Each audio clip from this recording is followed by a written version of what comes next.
Radioscopie.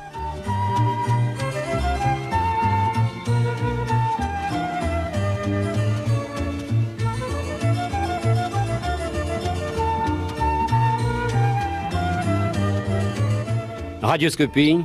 André Tranois. Jacques Chancel.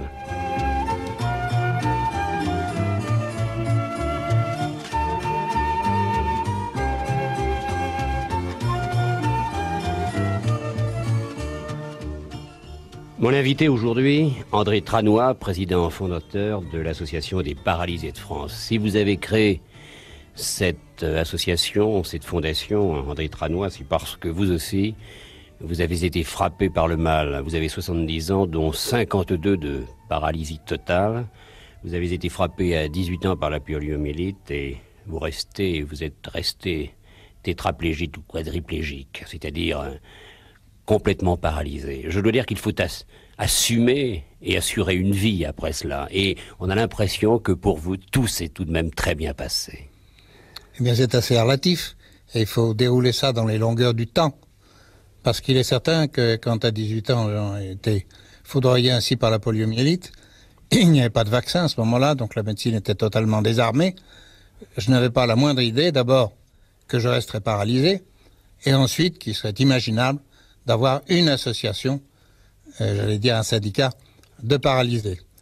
J'étais au contraire de l'autre côté de la barricade, en ce sens que mon père, qui était médecin, ainsi qu'une partie de ma famille, m'avait toujours semblé dans un rôle difficile. Quand il rentrait de l'hôpital, j'étais frappé par les odeurs d'éther, mais des récits ou des affaires qui ne me plaisaient pas du tout. Et j'avais juré qu'à aucun prix dans mon existence, je ne m'occupais jamais de malades ou d'infirmes. Le sort en a voulu autrement. Le ciel en a voulu autrement. Et il faut bien savoir que l'évolution de la mentalité se fait très lentement, puisque encore 4 ans après, alors que je venais de passer avec une secrétaire un premier certificat de licence S-lettres, j'étais persuadé que j'allais recouvrer petit à petit l'intégralité de la mobilité. Et ce n'est qu'au fil des ans que les illusions s'envolèrent, avec en contrepartie les acquisitions quotidiennes, les tout petits grignotages d'indépendance. Mais André Tranois, ce que j'aimerais savoir, c'est si vous vous rappelez bien les premières années, celles qui vous ont conduit jusqu'à l'âge de 18 ans, c'est-à-dire avant le mal. Vous étiez quel garçon à ce moment-là? J'étais un collégien comme les autres, plus sportif que beaucoup. J'étais capitaine de l'équipe de football, assez batailleur, et j'ai à mon actif d'avoir notamment cassé le bras d'un futur dominicain, et enfin ça n'était pas la seule fois.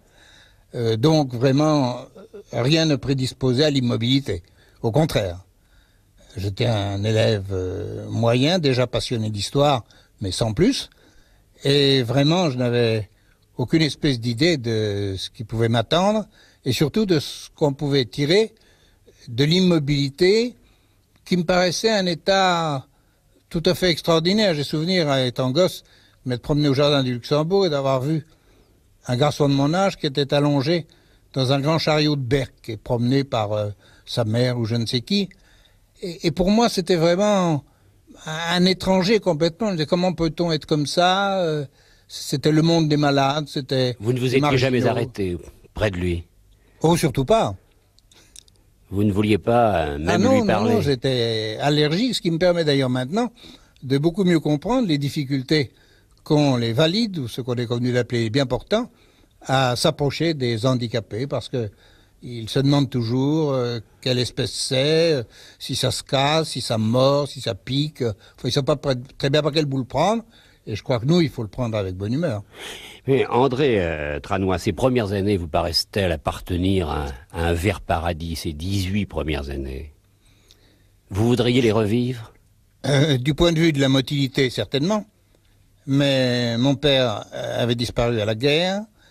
Ensuite, nous avions une enfance très difficile matériellement. Et vous une maison très triste. Quelle région? Paris. Je suis un vieux Parisien, de parents parisiens, de grands-parents parisiens. Et vraiment, on était très marqués. J'avais perdu 2 oncles à la guerre, plus mon père. Vraiment, toute la famille était très très marquée par la guerre. Et il faut bien le dire aussi par la pauvreté qui s'en était suivie dans nos familles. Bon, avant que vous ne soyez frappé, vous poursuiviez des études. Enfin, vous veniez d'avoir le baccalauréat. Oui, je venais d'avoir mon baccalauréat. Vous vouliez faire quoi? Eh bien, je n'avais pas encore d'idée bien arrêtée. J'étais très fasciné déjà par la Chine et par la Russie. Je me demandais s'il n'y aurait pas de belles choses à faire par là. Toujours l'histoire. Non, plus sous un angle culturel, de relations, de contact avec le monde de l'athéisme.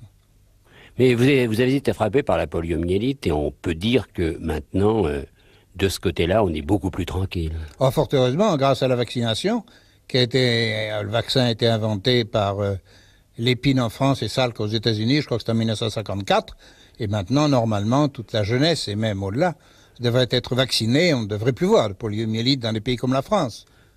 Mais vous avez compris, lorsque vous avez été frappé, que un peu de votre vie s'arrêtait et que non, une autre vie commençait? Eh bien, je ne l'ai compris, vous disiez tout à l'heure, que 4 ou 5 ans après. Je pensais que c'était une étape, un arrêt, une parenthèse, disons, dans la vie, un peu plus long qu'une appendicite. Donc, traitement pendant de longs mois avec quand même l'espoir. Alors, traitement, et avec la difficulté supplémentaire que pratiquement, il n'existait rien en France pour les adultes. On soignait un peu quelques enfants atteints de ce qu'on appelait alors la paralysie infantile, mais il a fallu que mes amis médecins me confient un de leurs confrères de Lausanne, le professeur Nico, qui rééduquait des adultes et qui obligeait à bouger, contrairement à certaines techniques françaises qui voulaient qu'on appareille les gens, les mette dans des espèces de robots métalliques qui agissaient à leur place. Et ce chirurgien et orthopédiste suisse était convaincu au contraire qu'il fallait, dans toute la mesure du possible, utiliser les restes, tous les muscles restants au maximum. Et je pense que tous les Français y sont venus par la suite. Mais vous pensez que vous auriez pu être appareillé, vous? Oh non, parce que quand on n'a pas de bras, des appareils aidant à marcher sont au fond beaucoup plus dangereux. Parce que quand on tombe, on risque de se casser la jambe dans l'appareil. Enfin, il y a des moments qui restent ancrés dans la mémoire et pour toute une vie. Vous vous rappelez sans doute et très bien ce moment de cet âge, à 18 ans, où tout bascule. Ah oui, d'autant plus que j'ai été hospitalisé exactement le jour de Noël, 1925. Alors, comme jour de Noël, c'était plutôt saumâtre. Mais on pense quand même que on s'en sortira, que Ah oui. Le soleil viendra. Ah oui, oui, oui, on est absolument convaincu que c'est une maladie grave, qu'il y a des tas de complications, et puis alors les médecins gazent la vérité, et je pense qu'ils n'ont pas tort. Le malade a un certain droit à la vérité, mais aussi il a droit à ne pas être matraqué d'un seul coup par la vérité, et qu'il faut laisser le temps faire son œuvre de persuasion. Et puis le moment vient où l'on sait qu'il faudra s'armer pour la vie et d'une autre manière. Oui, et en particulier justement par le contact avec d'autres atteints de la même façon. C'est un des bénéfices que j'ai retiré de ces quelques mois de traitement à Lausanne, en Suisse, c'est que on a rencontré des camarades, garçons et filles, et de tous âges, des plus jeunes, des pères de famille, mères de famille. Et on s'est dit, ah mais premièrement, je ne suis pas seul dans ce cas-là. Et deuxièmement, tous ces gens-là aussi, qu'est-ce qu'ils vont devenir? Qu'est-ce qu'ils deviennent? Comment est-ce qu'ils encaissent le coup? Comment est-ce qu'ils font le rétablissement? Et de là est née la série de questions, la série de problèmes, à la fois psychologiques, sociologiques, qui se sont mis à bouillonner dans ma caboche. Oui, mais il faut rappeler, et vous le disiez tout à l'heure, que vous étiez à la recherche d'une foi, ou d'une croyance, ou même d'un athéisme. Oui, je cherchais un monde, j'allais dire un peu inconnu, auquel il faudrait apporter une espérance et une raison de vivre. Je ne m'attendais pas du tout à ce que ce fût ce monde des handicapés. Vous pensiez à quoi? Vous pensiez à aller à la rencontre des autres? Ah oui, le bien incontestablement. portant qui va... Mais jamais vous n'avez pensé que vous pourriez aller à la rencontre de ceux qui sont frappés par la maladie? Ah non, surtout pas. Oh non, ça surtout pas. J'allais presque dire que c'était exclu de mon univers, enfin, exclu par un certain rejet, par une certaine répugnance à tout ce qui était maladie, hôpital, infirmité, les gens mal foutus. Non, non, c'était Pas appétissant. Mais vous n'avez pas honte aujourd'hui d'avoir eu ce sentiment? Oh, je suis pas très fier. Ça, j'en suis pas très fier parce que c'est pas très honorable, mais je crois honnête de le dire parce que ça aide à comprendre beaucoup de choses. Mais il faut également Puis il préciser... faut faire la reconversion après. Oui, et puis il faut préciser que c'était il y a 52 ans et que Ah les oui. choses ont bien changé. Beaucoup, beaucoup. Incontestablement, l'environnement, la mentalité du public, sans parler des pouvoirs publics, a sensiblement changé depuis. Enfin, quand ma mère me sortait en fauteuil roulant dans une rue de Paris, boulevard Raspail ou pour aller à la Sorbonne à travers le Luxembourg, mais tout le monde se retournait pour regarder un adulte en fauteuil roulant, tout le monde. L'image fauteuil roulant, c'était le vieux grand-père plus ou moins gâteux qu'on vient mettre au soleil, là, pour les dernières heures de son existence. Alors, voir un être jeune comme ça en fauteuil roulant, fallait, encore une fois, tous les enfants, les enfants imitaient les mouvements. Enfin, d'ailleurs, c'était amusant aussi, mais tandis que maintenant, je vois dans le quartier du 13e arrondissement où nous habitons, eh bien, il y a un bon nombre d'étudiants et autres qui habitent des rez-de-chaussée adaptés ils circulent dans les rues, ils entrent dans les magasins, on ne remarque plus. Lorsqu'on a 18 ans et qu'une pareille tuile vous tombe sur la tête, on a tout de même un moment de désarroi, sans doute. Ah oui, même parce de qu'il faut en désespoir. parler clairement, parce que vous êtes dans ce cas-là, d'autres sont comme vous, Oui. Nous sommes des adultes, des valides, comme l'on dit, mais ça peut nous arriver tout à l'heure. Mais bien sûr, on est à la merci d'un accident d'auto et je crois que oui, il y a vraiment un moment de désespoir. J'ai souvenir notamment que préparant très habilement le terrain, le médecin qui me visitait a dit à ma mère, mais je viens d'avoir des nouvelles d'un garçon qui a eu la polio, paralysé des 2 jambes il y a 4-5 ans. Et bien maintenant, bien appareillé des 2 jambes, il pousse les mancherons de sa charrue. Et le médecin présentait ça comme une victoire. Dès que le médecin a eu le dos tourné, j'ai fondu en larmes. C'était vraiment le désespoir. Cette idée qu'au bout de 4 ans, le résultat, considéré comme magnifique, c'était avec des appareils orthopédiques aux jambes et appuyé sur le mancheron d'une charrue, de pouvoir pousser la charrue devant soi, ça me semblait vraiment dérisoire comme victoire. Mais on vous a dit toute la gravité de votre mal très vite. Les médecins se sont livrés à un certain nombre de pronostics, 50-50 exact et inexact. L'un a dit que je retrouverais des bras et l'autre a dit que je n'en retrouverais jamais, c'est ce dernier qui avait raison. Un autre a dit que je ne pourrais jamais remuer les jambes, mais en fait j'ai remué tout de même un peu les jambes. Vraiment, ces éminents neurologues nageaient complètement. Alors cela fait maintenant 52 ans que vous avez besoin d'une aide constante.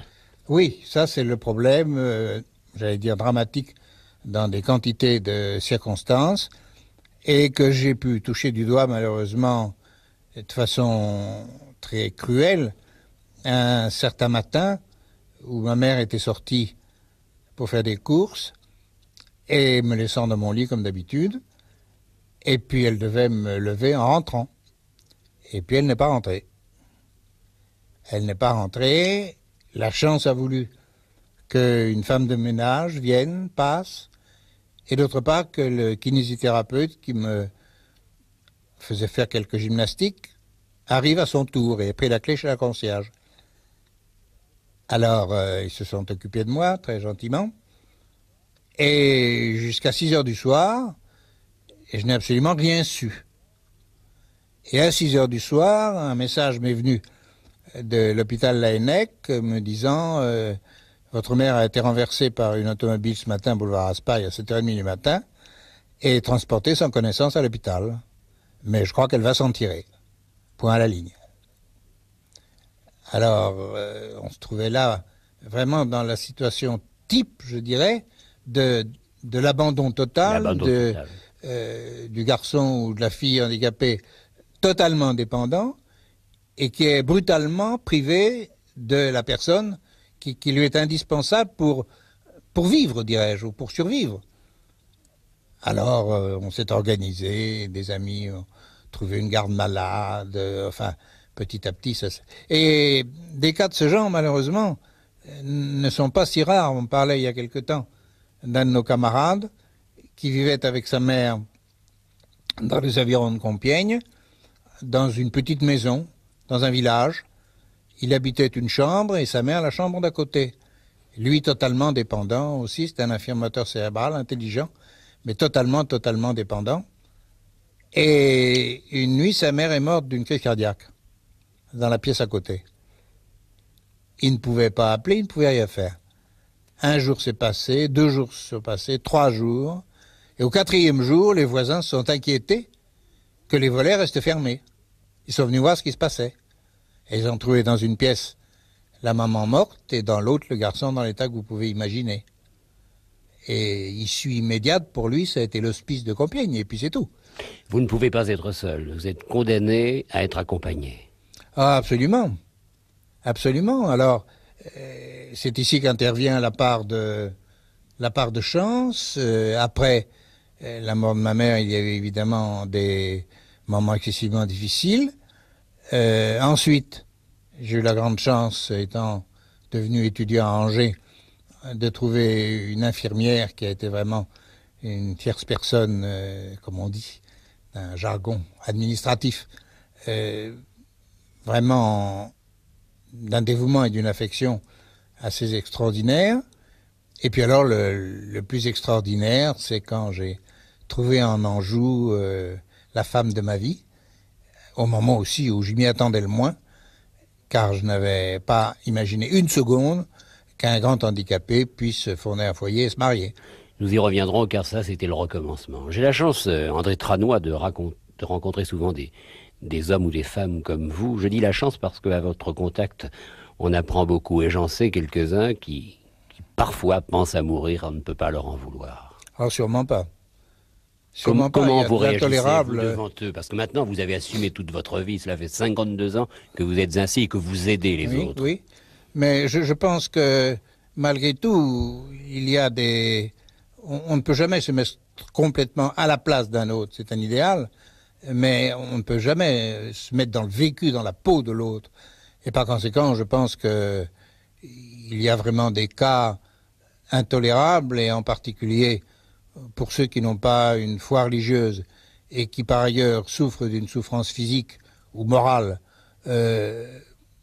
extrême et usante et quotidienne, eh bien, je comprends très bien qu'ils ne veuillent pas aller jusqu'au bout et qu'ils abrègent leur jour, dans la mesure où ils le peuvent, car c'est aussi un problème que je me suis posé, non pas pour moi-même, mais quand on est totalement paralysé soi-même, qu'on a envie de se suicider, mais c'est très difficile, c'est presque impossible.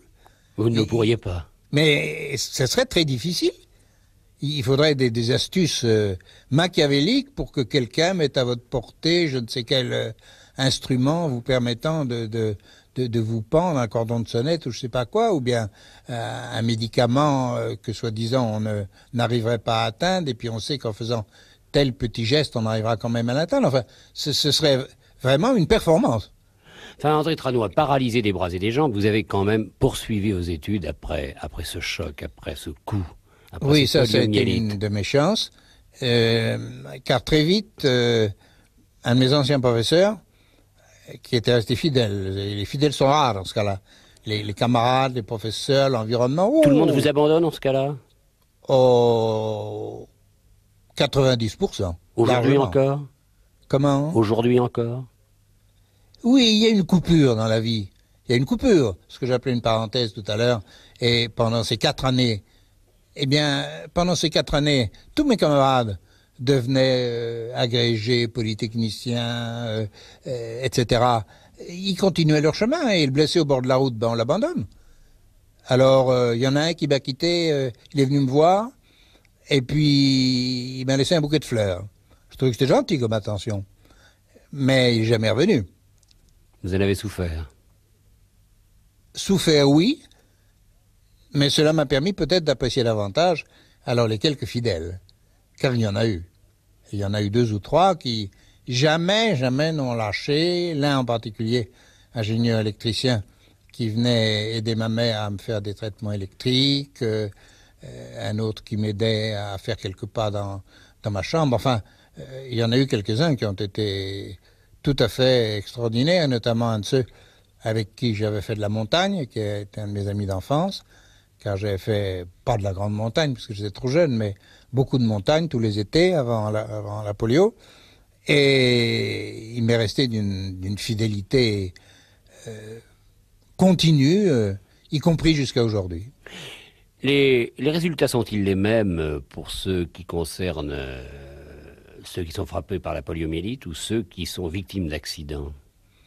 Eh bien, c'est tout de même assez différent, en ce sens que la poliomyélite a tout de même, en gros, une évolution plutôt positive de l'inertie totale, puisque je suis resté quelques mois sans pouvoir remuer ni le cou, ni les orteils, absolument rien. Au bout de quelques mois, petit à petit, on arrive à retrouver un certain nombre de petits mouvements. Il arrive que des blessés de la colonne vertébrale, par une section de la moelle, eux, pour le coup, ont vraiment tous les fils électriques, comme j'explique à mes petites filles, qui sont coupés. Ah, alors là, il n'y a pas de récupération proprement musculaire.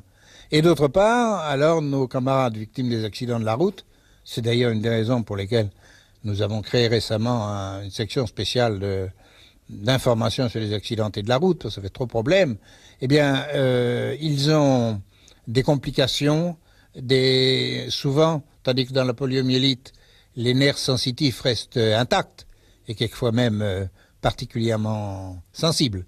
Eux, au contraire, perdent presque toujours la sensibilité. Ce qui n'en est que plus dangereux. Par exemple, ils sont brûlés par une bouillotte aux pieds, ils s'en aperçoivent pas. Et ils ont des escarres, bien souvent, dont ils ne s'aperçoivent pas. Maintenant, on prend bien des précautions pour l'éviter, mais on n'y arrive pas toujours. Et eux-mêmes n'y font pas attention, parce qu'ils ne sentent rien. De sorte que je crois, très honnêtement, que les paralysies traumatiques sont pires que la polio. Puis on ne se rend pas compte de tous les petits problèmes. Jacques Le Breton, qui a été très grièvement blessé, qui est aveugle, qui n'a plus de main, me disait cette petite chose que vous devez ressentir vous aussi. Et parfois, je ne peux même pas me gratter. Mais oui, tout à fait. Une abeille qui serait sur votre tête, une mouche. Mais absolument, absolument. Et une de mes premières victoires, ça a été quand, installé dans un fauteuil dans le jardin de ma grand-mère, j'ai eu une mouche qui est venue se poser à l'intérieur de l'index, juste sur l'articulation. Et pour la première fois, j'ai pu fléchir l'index de 30 ou 40 degrés. Et la mouche a été prisonnière. Et j'ai tué cette mouche. C'était une des plus grandes victoires de ma vie. C'était la première fois que cet index bougeait et j'avais eu un résultat. Y a-t-il eu ensuite à André Tranois des difficultés pour vos études, parce que vous avez passé une licence ès-lettres brillamment, ensuite vous avez fait un doctorat d'histoire, je crois. Les études allaient quand même bien, sans tellement de problèmes. Ça faisait de sacrés problèmes, parce que d'abord, le jour de l'examen même, quand je ne pouvais pas écrire, il fallait obtenir une secrétaire. La secrétaire qu'on accordait, et dans ce temps-là, on n'avait pas de majoration du temps d'examen. Maintenant, l'éducation nationale accorde aux aveugles et aux infirmes un temps supplémentaire. Là, il n'y avait pas de temps supplémentaire. Par conséquent, quand on s'en rendait pas compte quand même. De dicter, et je me rappelle en particulier une certaine version grecque, où il fallait que le collaborateur, le secrétaire, soit un élève de seconde. Alors, un élève de seconde tournait à toute allure les pages d'un dictionnaire grec. J'avais beau l'asticoter, pendant que je pâlissais sur un morceau de Platon, lui, il marchait à quatre pattes sur la table devant moi. C'était pas très inspirant. C'était vraiment une difficulté sérieuse d'arriver dans un temps donc limité de 4 heures à faire, aussi bien pour l'aviation que pour le thème que pour une longue dissertation française, d'arriver à dicter à un garçon ou à une fille de 13-14 ans. Oui, mais André Tranois, vous aviez déjà à ce moment-là vos idées pour ce qui concernait l'avenir. Ah, pas du tout. Non? Une licence de lettres, alors pourquoi? Eh bien, parce que je me disais que du moment que j'aurais quand même, vraisemblablement, les illusions partaient petit à petit, des difficultés pour marcher, je ne pourrais pas avoir un métier actif, et donc le métier d'enseignant ne serait peut-être pas idiot. Ça a été la seule motivation, vraiment. Et vous avez pu être enseignant? Alors, j'ai pu être enseignant, mais après 5 longues années de chômage, parce que nulle part, pour quelque répétition particulière, il n'y a pas de problème, mais nulle part, dans l'enseignement public, il n'en était pas question, il était absolument... Toute la fonction publique était fermée à triple tour à tous les handicapés. Bon, quant à l'enseignement privé, aucun, et j'ai pourtant de bons amis dans l'enseignement privé, directeurs de collège, etc., aucun ne voulait prendre la responsabilité de confier une classe un monsieur qui n'avait pas de bras pour pouvoir empoigner par le fond de culotte un élève chahuteur au fond de la classe. Mais aucun. On faisait passer des cols de temps en temps, des choses comme ça. Mais confier une classe, ça paraissait impensable. Et où en est-on aujourd'hui de ce côté-là? Alors là, il y a eu un grand progrès, puisque déjà depuis la loi de 49, appliquée en 59, les concours du CAPES et de l'agrégation sont ouverts aux aveugles et grands infirmes. L'éducation nationale a fait un pas de géant dans la circonstance. Et il y a maintenant un bon nombre de gens, même gravement handicapés, qui sont autorisés à se présenter au concours. Ils n'ont aucune faveur spéciale, mais ils ont le droit de se présenter. Deviennent enseignants par la suite Et ils sont deviennent acceptés enseignants à part entière. Vous devez sûrement avoir la fréquentation d'enseignants de cette sorte. Sont-ils bien accueillis par leurs élèves? Ah oui, ça je dois dire que c'est assez remarquable de voir qu'en règle générale, il y a une espèce de communication d'estime qui se fait. Et que même dans les lycées et collèges encore très nombreux, où il n'y a pas d'ascenseur par exemple pour monter en classe, eh bien on voit les élèves prendre le fauteuil roulant de leur professeur et puis le monter à la salle de classe quand il y a un changement de classe ou des choses comme ça. Et je connais même une institution à Paris où un professeur agrégé n'habite pas très loin, et ce sont ses élèves qui viennent le chercher le matin et le reconduire le soir chez lui. Mais vous, quel sens avez-vous donné à votre propre rééducation? Vous saviez que vous ne pourriez pas faire plus que ce que vous êtes. C'est-à-dire, vous êtes condamné à ce fauteuil roulant, mais vous l'assumez, cette condamnation. Mais il y a quand même une rééducation d'abord de l'esprit. Oui, c'est-à-dire il y a d'abord une utilisation des restes qui est quelque chose de très très important. Qu'appelez-vous les restes? Chacun de vous, enfin, à commencer par vous, Jacques Chancel, vous avez des tas de possibilités, des tas de virtualités que vous n'exploitez pas du tout. Parce que vous n'en avez pas le temps. Lesquels, vous n'avez pas le temps de vous entraîner. Je suis persuadé que si vous faisiez davantage de natation, par exemple, vous feriez des performances bien meilleures.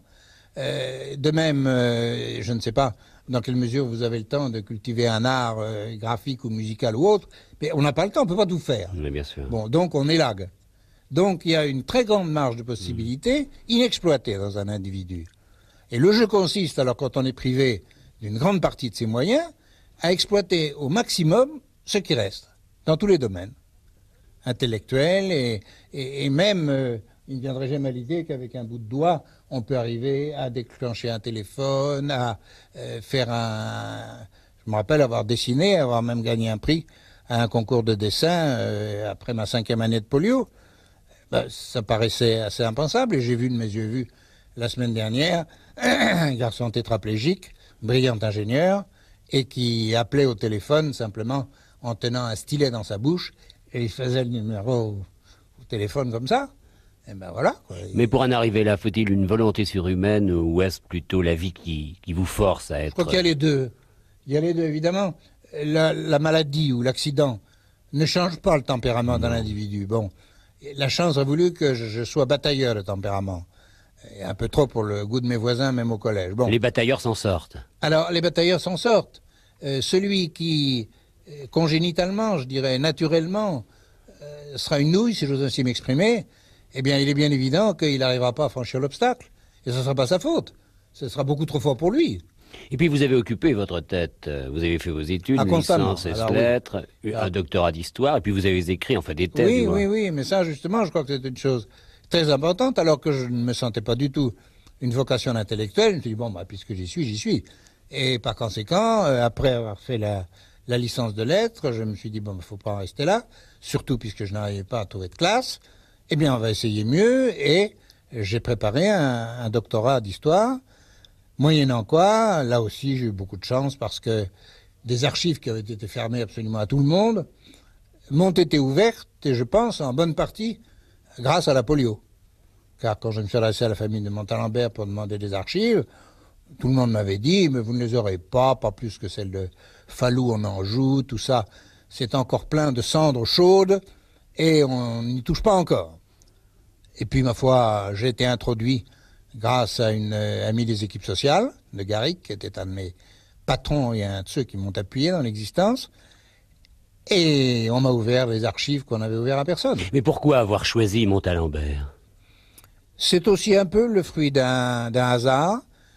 J'avais eu toujours une grande préoccupation des rapports de la politique et de la religion, en pensant que c'était vraiment assez incompatible, la politique étant quelque chose de nécessaire, d'indispensable, mais d'inévitablement malpropre.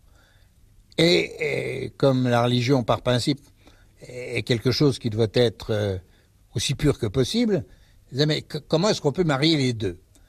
Et alors j'avais fixé mes yeux sur Saint-Louis, en me disant, ben voilà un qui a l'air d'être arrivé à peu près au résultat souhaité. Bon. Et j'ai été trouvé en Sorbonne le maître du Moyen-Âge, qui s'appelait M. Jordan, et je lui ai expliqué mon désir. Je lui ai dit, voilà, voilà ce qui me préoccupe, et je vais faire une thèse dans la zone Saint-Louis. C'est un homme très bon, il m'a bien regardé. Il m'a dit, je peux vous parler franchement? Ah, dit, bien sûr. Mais avec vos bras, vous ne pourrez jamais. Il y a de telles archives armées, de tels voyages à faire, de telles recherches, même archéologiques et autres, vous ne pourrez jamais. Alors écoutez, un conseil, le 19e siècle n'est pas défriché, vous pourrez avoir des livres et les manipuler, pas nés du 19e siècle, Veuillot, Montalembert, Falloux, Lacordaire, il y a des tas de choses à faire là. Mais c'est par là qu'il faut chercher. Et c'est ainsi que je suis aiguillé sur Montalembert. Enfin, il y a également Dieu et la liberté pour vous. Oui, alors là, il est certain que j'étais parti sans tellement d'idées préalables, préconçues, et que vraiment j'ai découvert en Montalembert un très grand bonhomme, un être d'une dimension intellectuelle et d'une force de caractère tout à fait exceptionnelle, et qui en un temps où la bourgeoisie était entièrement voltairienne, entièrement, tous les lycées, tout l'enseignement à la Sorbonne et ailleurs était voltairien, était lui croyant. Et qui plus est, croyant éclairé, puisque sa mère était protestante, il avait donc choisi en quelque sorte d'être catholique. Et cette foi éclairée a été illuminée par les Lacordaire, les Lamennais, tous ces gens-là. Et puis, il a pressenti, j'allais dire, Vatican II. Parce qu'il a été mortellement blessé, mais il en est mort, des débuts du Concile de Vatican I en 70, condamnant, après le syllabus, tout ce qui était l'esprit moderne, considéré comme diabolique. Et pour lui, il y avait une alliance, une combinaison possible de Dieu et de la liberté. La liberté est très romantique, bien sûr, et qui nous fait sourire souvent aujourd'hui par ses aspects illuminés un petit peu, la Pologne martyre, victime, etc., etc. Tout ça, c'était beaucoup plus lyrique que politique. Mais c'était d'une extrême générosité, d'une extrême pureté, justement, dans la politique. Et puis, c'était lui qui, avec Lacordaire et Lamennais, ont créé l'enseignement libre. On fait la première école libre, on désobéit à la loi, ont été convoqués devant le commissaire de police. Après ça, procès devant la Chambre des pairs, puisque son père étant mort entre-temps, il était devenu pair de France à 20 ans. Procès devant la Chambre des pairs, où beaucoup de gens ont souri, tous les voltairiens ont souri, tous les Talleyrand et compagnie, vous pensez bien, ils ont beaucoup souri. Et puis tout de même, on a abouti à la liberté de l'enseignement, qui, bien sûr, a connu les évolutions que nous savons et qui est discutée encore aujourd'hui, mais qui est une des libertés, avec la liberté de la presse, la liberté d'opinion, la liberté d'expression, qui a marqué vraiment ce tournant du 19e siècle. Et alors Montalembert était un homme extrêmement courageux. Il avait toute une assemblée contre lui. Il prenait la parole, avec une magie de la parole d'ailleurs assez extraordinaire. Il n'enlevait pas le vote, mais il enlevait un tonnerre d'applaudissements à l'unanimité. Mais cette foi éclairée a-t-elle illuminé votre vie? Parce que vous avez donné beaucoup à Montalembert, il vous a beaucoup offert. Beaucoup. Ah oui, ça beaucoup. Et je dois dire qu'en particulier son amitié pour Lacordaire a été une chose très frappante. Lacordaire qui a ressuscité lui aussi l'ordre des frères prêcheurs. Tout ça, ça avait été balayé par la Révolution et par l'Empire. Et un beau jour, on a vu Lacordaire paraître en costume de dominicain dans la chaire de Notre-Dame. C'était ahurissant aux yeux, je le répète, d'une bourgeoisie parisienne qui était entièrement voltairienne, ce dont on ne se doute pas. Et puis Montalembert a touché du doigt, aussi seulement du doigt, mais tout de même très nettement, le scandale de la misère ouvrière. il a participé avec Villermé à des travaux sur la question et il a fait un rapport et une intervention à la Chambre des pairs sur l'emploi des femmes et des enfants dans les manufactures. Il avait touché du doigt ce qu'il y avait d'odieux pour la classe ouvrière, pour ce prolétariat naissant. Et puis il a touché du doigt, alors, si j'ose dire, l'autre aspect de cette crise, qui était la révolution de 48, les journées de juin 48, et ces ouvriers qui, les armes à la main, entendaient défendre vraiment un idéal révolutionnaire qui l'épouvantait, lui, homme de droite malgré tout, mais qui l'a frappé de stupeur comme un... mais pas d'étonnement, comme du résultat de générations et de générations élevées sans Dieu et dans une misère insolente. André Tranois, il est maintenant 17h40 et vous êtes là devant moi dans notre studio de France Inter, le studio 135, en direct, sur votre fauteuil roulant, et je me demande si vous y êtes bien. Eh bien, votre question est un peu embarrassante. Non, c'est pour savoir, si vous savez, parce que vous y passez votre vie, alors je voudrais savoir. Quand un sujet me passionne, quand un entretien est aussi vivant que celui que nous avons, eh bien on oublie complètement qu'on est en fauteuil roulant et il n'y a plus que, je dirais, le jeu de la vie, le goût de la vie, comme disait mon ami Robert Buron, qui compte. Oui, c'est ce que je voulais savoir, mais je le prévoyais. Vous êtes assis, mais vous êtes toujours debout, moralement. Ah oui, ça veut pas dire que le courage ne soit pas une denrée périssable. Ça, j'en suis profondément convaincu. Je crois qu'il n'y a aucun d'entre nous. Mon père, en revenant de la guerre, enfin juste avant de disparaître, m'a dit, tu sais, je ne crois pas les gens qui disent qu'ils n'ont jamais eu peur. Eh bien, moi, je ne crois pas non plus les gens qui diraient, moi, j'ai toujours eu du courage. Parce que je crois que tout le monde a des moments de découragement. Il y a des moments où on n'en peut plus, physiquement, moralement, etc. Mais précisément, je crois aussi, et autant, à la contagion du courage. Et je pense que c'est une des grandes vertus, entre guillemets, d'un rassemblement comme celui de notre association, c'est cette contagion du courage, cette mise en commun à la fois d'un virus d'action au service des camarades, et en même temps d'une intercommunication constante pour dire, tiens, ben, j'ai trouvé ça. Tiens, là, il y a telle astuce qu'on pourrait réaliser dans un de nos ateliers. Là, il y a une possibilité, il y a un créneau qui se présente du côté de la presse ou de la télévision ou autre. Nous sommes là une équipe qui est hélas bien décimée depuis l'origine, mais elle a été renouvelée, si j'ose dire, par l'apport de jeunes. Et on peut dire que constamment, nous sommes dans cette communication de recherche commune et de courage en commun. Il vous arrive d'être abattu? Oh, bien sûr. Quand on est vraiment à bout de force et puis que par-dessus le marché, une bonne tuile vous arrive sur la tête, un deuil familial par exemple, parce que dans nos très proches, vous avez un terrible accident d'automobile il y a quelque temps avec 3 morts de la famille, etc. Ça fait beaucoup, ça fait beaucoup. Mais je pense que je dois beaucoup à la foi chrétienne qui nous anime, et puis à la chance. Et ça, personne n'y peut rien. La chance d'avoir trouvé la femme que j'ai, la chance d'avoir une mère qui m'a élevé peut-être un peu sévèrement, mais un jour où elle m'a, alors que j'étais déjà polio, où je geignais parce que j'avais je ne sais quelle écorchure, elle me dit « Oh, tu es trop douillet !» Oh, mais ça m'a été une leçon. Elle vous considérait comme les autres.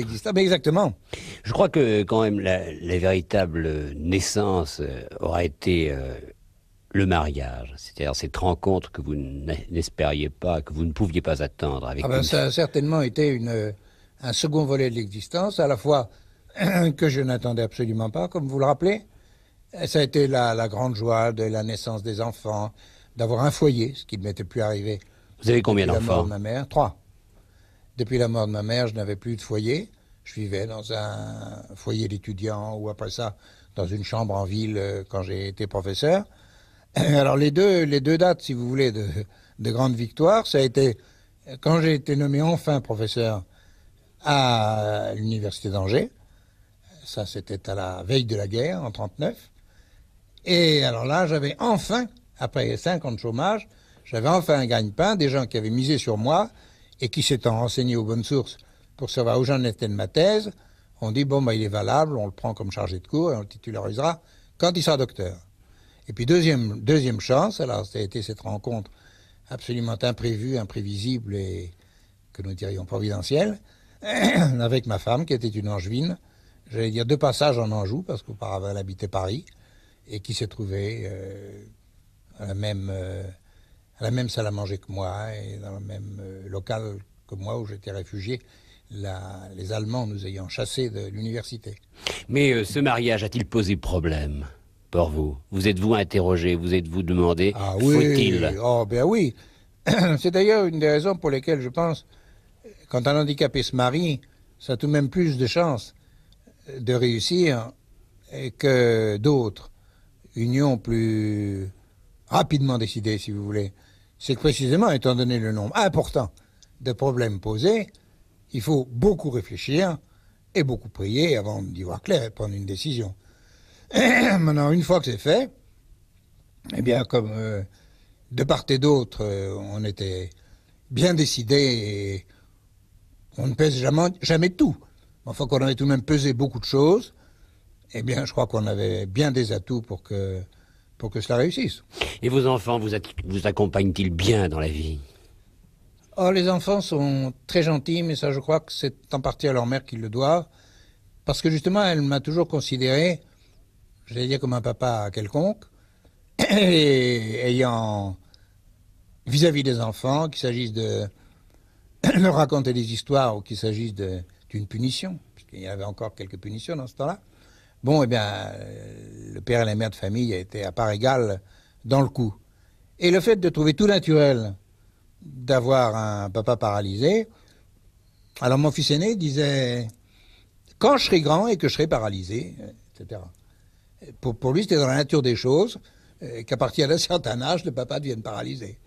Et on comprend mieux maintenant que vous ayez eu la nécessité de vous unir avec les autres paralysés, de créer, de fonder l'Association des paralysés de France, qui est quand même le lien souhaité, souhaitable. Vous êtes combien maintenant? Près de 90 000? Alors nous sommes maintenant plus de 90 000. Plus de 90 000. Et si je me rappelle le demi-siècle écoulé, comme vous le faisiez tout à l'heure, beaucoup plus ont passé. Bien sûr, oui. Qui ont disparu maintenant, ou qui, d'ailleurs, pour une grande part, se sont admirablement reclassés, mais alors nous avons trop bien réussi, parce qu'ils sont tellement bien remis dans le circuit de l'existence, économique, sociale, dans toutes les professions possibles et imaginables, mariés, etc., garçons ou filles, qu'ils ne reviennent pas très facilement vers nous pour aider à leur tour l'association à se développer. Au besoin, ils feront du syndicalisme, ils feront du militantisme dans une affaire quelconque, culturelle, écologique, tout ce qu'on voudra, mais ils évitent de revenir dans le milieu handicapé, considéré à tort par eux comme un ghetto, un risque de ghetto tout au moins. La crainte d'ailleurs peut être comprise. Mais oui, oh, mais je la comprends. Je respecte beaucoup les opinions de tout le monde. C'est aussi une des choses que Montan Lambert m'a apprises. Et je crois que seulement il faut précisément éviter soigneusement que notre association soit un ghetto. Et je pense que quand les objectifs seront atteints, c'est-à-dire l'insertion dans un milieu économique et social ne fera plus de problème, eh bien l'association n'aura qu'à disparaître. Elle ne va pas vivre comme je ne sais quelle association d'anciens combattants qui signifie plus rien. Combien y a-t-il de paralysés en France? Handicapés 3 millions, je crois. C'est une question que à qui personne n'a apporté de réponse, même pas M. Lenoir, notre sympathique secrétaire d'État, dans son livre Les Exclus. Je pense très honnêtement que nous en fabriquons 30 000. Handicapés moteurs, 30 000 chaque année. 30 000 chaque année. 30 000 chaque année. Et là, on n'y peut rien. Qu'il s'agisse de naissance, qu'il s'agisse de maladies encore mystérieuses et inexpugnables, dirais-je, comme la sclérose en plaques, la myopathie. En gros, il doit y en avoir à peu près 30 000 nouveaux chaque année. Et alors, comme les médecins prolongent à plaisir, si j'ose dire, la vie humaine maintenant, évidemment, ça fait, au bout de 40 ans, ça fait un bon paquet. Êtes-vous encore des marginaux? Ah oui, il y a encore des marginaux, en particulier dans la partie naturellement la plus pauvre, la plus paumée, les travailleurs migrants, le nombre d'enfants handicapés. J'en ai vu un l'autre jour dans notre piscine, un enfant sans jambes qui était visiblement un petit maghrébin. Dans les différents centres que nous avons dans la région parisienne, il y a quelquefois jusqu'à 40% d'enfants noirs ou jaunes ou arabes. Par conséquent, dans ces milieux-là, il y a la maladie, l'infirmité, et notamment la poliomyélite encore, frappe durement. Mais André Tranois, vous avez dit une chose qui peut être entendue comme terrible. Vous avez dit que les médecins prolongeaient à plaisir la vie humaine, ce qui tendrait à prouver que vous estimez qu'il faudrait parfois l'interrompre. Ah, ça, j'ai des idées très, j'allais dire très arrêtées, encore que chacun ait sa conviction et que il faut là encore respecter beaucoup la liberté de chacun. Mais enfin, il me semble que j'ai des cas bien précis dans l'esprit où il est inhumain pratiquement de prolonger l'existence et que quand le patient lui-même ou ses enfants demandent qu'on interrompe cette survie parfaitement artificielle, il n'y a pas de raison de ne pas l'écouter. Et quant à prolonger des gens qui sont en coma dépassé depuis X jours ou semaines, et comme je ne sais plus quel professeur le disait l'autre soir à la télévision, un médecin qu'on a prolongé comme ça pendant 9 ans, c'est complètement aberrant, alors, totalement aberrant à mon humble avis. Et d'ailleurs, il en va de même pour les naissances. Réanimer à tout prix un enfant qui a eu une interruption d'oxygénation du cerveau. J'ai vu un médecin, mes bons amis, catholique par surcroît, et qui m'a dit, moi, au bout de 2 minutes, je cesse de réanimer parce que je suis sûr qu'il y aura de tels dégâts cérébraux que la vie sera effroyable après. Par conséquent, là encore, je crois que le bon sens doit avoir le dernier mot. Donc vous, André Tranois, paralysé des bras, des mains, paralysé total, vous estimez que il faut être favorable à l'euthanasie? Ah, je n'ai pas dit ça. Je n'ai pas dit ça et je me bats, et c'est, j'allais dire, le seul point sur lequel je sois d'accord avec laisser-les vivre où il y a beaucoup d'excès à mon avis. Mais le respect de la vie, ça c'est une chose extrêmement importante et je me rappelle avoir bagarré, vainement d'ailleurs, mais avec les journalistes même éminents du Figaro et d'ailleurs au moment du procès de Liège et qui disaient on a bien fait de tuer la petite Corinne, un monstre, etc., etc. Or, je connais fort bien, et Denise Legris et un certain nombre de gens nés sans bras et nés sans jambes, et qui ont des vies exactement aussi intéressantes que la mienne. Par conséquent, je suis pour la vie, mais pas pour la vie à tout prix et dans des conditions absurdes, comme la prolongation de la réanimation d'un petit enfant qui sera destiné à n'avoir qu'une vie végétative ou une vie complètement traumatisée, ou de même pour les personnes accidentées ou âgées qu'on fait survivre vraiment totalement artificiellement. Non, je ne suis pas d'accord du tout. Mais vous, le président des Paralysés de France, qu'attendez-vous de l'État ou de la société? Vous êtes donc, quelle est la législation? Nous attendons d'abord beaucoup de compréhension de la part de l'ensemble de la société. De l'État, nous attendons qu'il fasse des efforts financiers, beaucoup plus qu'il n'en fait. L'Élysée ne s'est pas privé de communiqués ou de conférences de presse pour célébrer la loi d'orientation. La loi d'orientation a un article premier qui est admirable, qui répète quasiment la déclaration des droits de l'homme et du citoyen en faveur des handicapés. Alors on applaudit. Et puis d'article en article, on s'aperçoit que on va vers des détails dont l'application est renvoyée à des décrets. Et puis quand les décrets paraissent, on s'aperçoit qu'il y a de grandes déceptions. Précisément après le procès de Liège, M. Marcellin, qui était à ce moment-là ministre de la Santé, a obtenu à l'unanimité du Parlement le vote d'une allocation spéciale pour les familles où il y avait un enfant très infirme. Et au Parlement, il a été dit, voilà une mesure qui va permettre de garder chez eux et d'aider les pauvres mamans, etc., pour 200 ou 300 000 familles. Par le jeu des décrets d'application et des plafonds et des limites, il y en a eu 13 000. Et la même opération est en train de recommencer pour la loi d'orientation. C'est ce qui nous inquiète énormément. Et l'autre jour, a comparu devant une des nouvelles commissions un ouvrier veuf, père de 5 enfants, dont un enfant complètement paralysé. On lui a accordé l'allocation prévue par la loi. Il a demandé combien ça me fait par mois. 555 francs. Ses yeux ont fusillé les membres de la commission et il est parti en claquant la porte. Comment voulez-vous que cet ouvrier qui est à l'usine toute la journée puisse remplacer sa femme, si tant est qu'elle soit remplaçable, par une personne de bonne volonté qui vienne pour 555 francs par mois pour s'occuper de cet enfant-là jour et nuit? C'est impensable. Eh bien, voilà le hiatus qu'il y a entre la théorie et la pratique. Mais André Tranois, sur un autre plan matériel, vous êtes-on, je veux dire par là, les appartements sont-ils prévus pour vous maintenant? Les ascenseurs, les portes, des choses aussi banales que celles-là, mais qui pour vous... Ils s'en foutent beaucoup. Vous mettez le doigt là sur notre fameuse campagne pour l'accessibilité qui est menée par différentes associations depuis un moment, qui est aussi prévue dans la loi. Mais il faut faire pénétrer cela dans l'esprit des architectes, des promoteurs. En théorie, ils le doivent. En théorie, c'est obligatoire. Mais en pratique, on a construit la cité administrative de Melun sur un terrain plat, entièrement neuf. Eh bien, on a fait un escalier majestueux de 25 marches. Et à l'intérieur du hall d'entrée, 2 marches pour atteindre l'ascenseur.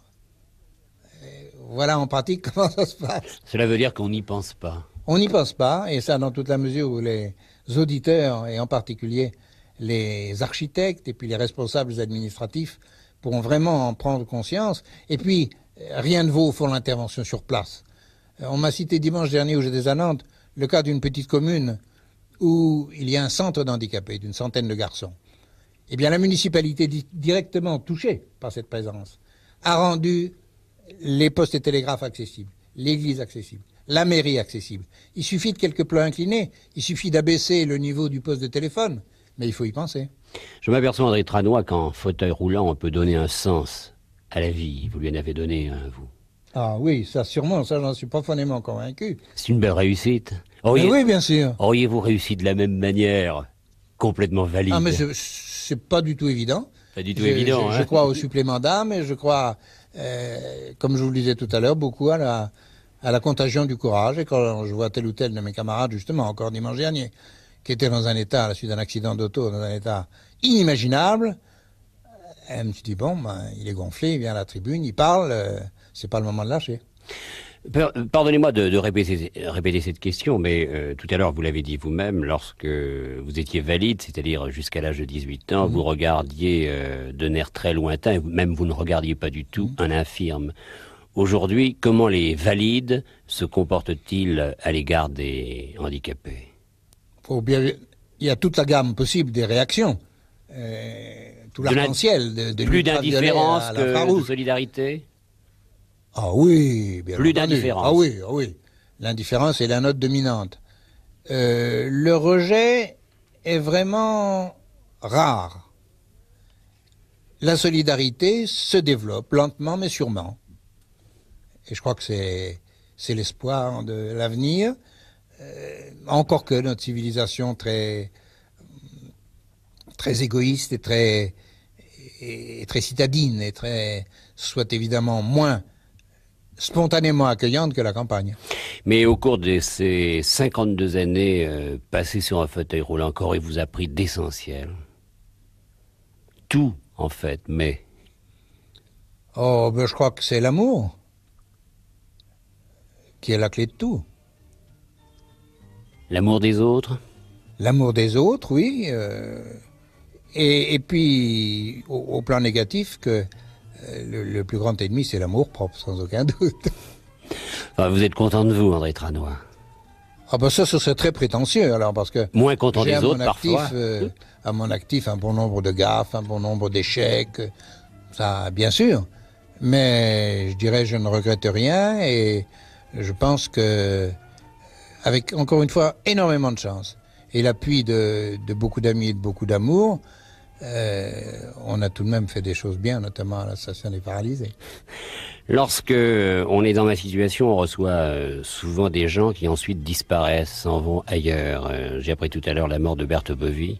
Et aujourd'hui, on enterre dans une abbaye que vous connaissez bien, l'abbaye d'Ancalcat, un moine Donc Clément Jacob, qui était le cousin de Max Jacob, qui a été le grand ami d'Éric Satie, de Breton, d'Aragon, qui était le condisciple d'Henri Sauguet, qui était en même temps que moine un grand compositeur. Il est parti aujourd'hui. Mais la foi vous sauvera, vous aussi. Hein. Oh, ben bien sûr. Merci André Tranois.